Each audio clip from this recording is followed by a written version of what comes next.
How to delete your account from Instagram. Hi everybody, welcome back to our channel. In this video, I'll be showing you the procedure to delete your account from Instagram. So, in order to delete your account from Instagram, you need to follow these steps. So, first thing first, you want to open the Instagram application. Click on the initials from the bottom right corner of your screen.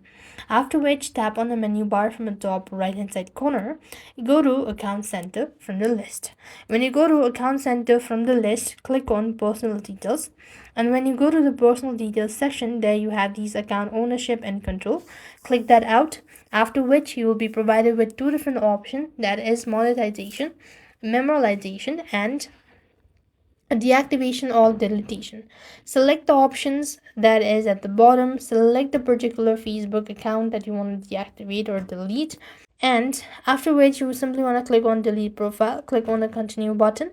Then you just need to go ahead and make sure to give a reason for deleting your account. Click on the continue button. Once again, you want to go ahead and read the terms and conditions, and then you want to simply go ahead and click on deactivate and enter in the password in order to confirm.